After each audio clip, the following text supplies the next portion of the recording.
Santillan of Arroz y Frijoles Music, arrozfrijolesmusic.blogspot.com, and I'm here with Ruben Nielsen of Unknown Mortal Orchestra, who just finished slaying a crowd here at the Cellar Door on a July night in 2011, and we've got a few questions for him, so here we go.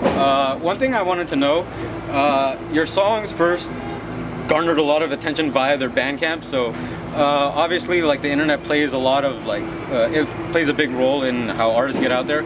Like, were you surprised with the reaction of how like the music got out there? Because yeah, I guess I never had that experience before, so it happened really quickly. Within 3 days it kind of gotten all over the internet and labels were already contacting me, and I wasn't even really ready for anyone to get in contact with me. I just kind of put the track up. I was going to work some more on the Bandcamp and stuff, and I hadn't got around to it, and already there were labels asking me for more songs and stuff like that. So, yeah, it was fairly strange. Like, for a while I just didn't reply to them because I was kind of, my mind was like blown for a while. I just had to kind of like take a breather and pretend it wasn't happening for a couple of days. And, yeah. So yeah, I was surprised. Right on. Well, one of those songs was Funny Friends, which just garnered a lot of attention, and I absolutely love that song. That's one of my favorite pop singles of this year so far, and I just wanted to ask about that song because I'm always fascinated with how really amazing pop songs are put together. I just wanted to ask about like its writing and its production and its conception. A friend of mine went on tour, and I asked if I could borrow his basement while he was gone. So I set up in the basement. It was just like some tape recorders and my laptop and stuff, and was just doing it for fun.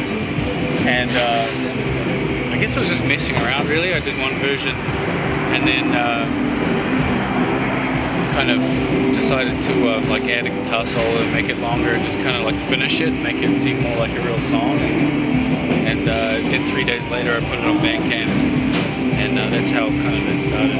So it was kind of happened way too quickly for me to handle it at the time, but yeah, it was cool. I mean, I don't know, I don't really like think too much when I'm writing songs. I just kind of wait for this, wait for the melody and lyrics to come into my head just by themselves. It's like, I don't really like the sound of songs that are forced or like that are kind of like put together in a clever way, you know. Like, just, I don't know, just like have them like bubble into my head, and that's how that song came about, I guess. Just kind of like messing around, waiting for it to come. One of the things that I really picked up on from the album and from the songs that I heard is that I myself personally, I hear a lot of like 60s psychedelia, like the Zombies and Love, just bands I love. And I wanted to ask, to that end, were there any like stylistic influences that you reached out that people wouldn't expect from this project? I ask because the song Nerve Damage, I can't be crazy in thinking there's a little bit of punk in there. Yeah, well, I was in a punk band for a long time when I was younger. It's a big influence on me, like the Ramones and things like that, and I guess there's always like a little bit of punk or post-punk in my like thinking about music, and I kind of decided I want to make a psychedelic record, but just can't really help but have like some element of like punk rock in there. So yeah,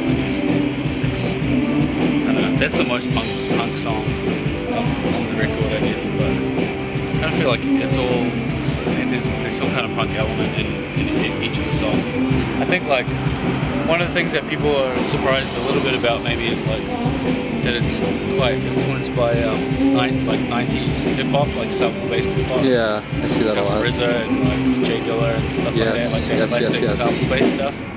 And I feel like it mixes quite well with like psychedelic music and soul and stuff, because they're all like drawing from the same stack of records, you know. I wanted to ask, just out of curiosity, when you say the punk band you were into, are you referring to the Minchicks? Yeah. Yeah. Could you tell us a little bit about the Minchicks, because you guys were actually ballers in New Zealand, so. Yeah. I don't know. We started out like just quite underground, and we played house parties and free punk shows for about a year and a half, and then Flying Nun got in touch with us and signed us, and we kind of became like more of a pop band as you went on, and less of a straight up punk band. And then eventually my brother and I just like, our relationship was so kind of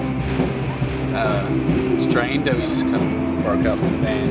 Cody had a meltdown at our last show and destroyed all of the gear. So it was kind of weird. But I decided to come back to the States because my mother is Hawaiian, and so I have a dual citizenship, and I thought I'll just go to Portland and just do something. I wasn't really thinking music, but I was thinking I'd do something more mellow and try and do something creative, see if I could live in Portland and do that. So yeah, that's how it kind of, I don't know, the Bin Chicks we got pretty big. We had one record that went gold in New Zealand and won a bunch of awards. And we did pretty well. I still half of my living is still from the songs that we made back then and stuff. So I don't know, I'm proud of it, but it was really it was played out for now. I don't know if we'll never do anything again because we all still get along. We have this some more ideas about music and stuff, but we just burned out now. So yeah, I don't know. Well, either way, you've got Unknown Mortal Orchestra just tearing shit up right now. I mean, the album's got so many great summer songs on it. I mean, pretty much every song on there is a summer song. And I just wanted to ask a music-y question. What are some of your favorite summer songs? I'll give you 3 of mine if you give me 3 of yours. Okay. All right. You go first. All right. Let's go with "Don't Worry Baby" by the Beach Boys, "Grounded" by Pavement, and this isn't really a summer song, but I still like to listen to it when I'm all lifted and it's a nice summer night. Yeah. "Hand Jive" by Miles Davis off of Nefertiti. Oh yeah, that's cool. Go for it. I like Rap Snitch Knishes by MF Doom. Yeah, that's Rap Snitches. Yeah, I love that song, man. I don't know, what's another one? Any Sam Cooke song, maybe She Was Only 16 or something like that. And I could do a Miles Davis as well, maybe. Go for it. Maybe John McLaughlin or something. Is that on Bitches Brew? Yeah, it is. Yeah, I like that. Yeah. But I don't know, I could talk about that for a while, I guess. Yeah, we both could. Walter by the Kings, I could do that one. Yeah, that's a great one. I love the Kings, and to that end, thank you for taking the time out to talk to us. Thank you. Yeah. I'm Alberto Santillan of Arroz y Frijoles Music, arrozfrijolesmusic.blogspot.com. Unknown Mortal Orchestra's debut album is self-titled and it's out on Fat Possum. Go check it out because it's one of 2011's biggest and best musical surprises. I'm Alberto Santillan, and I'm signing off. We'll see you soon. Thank you.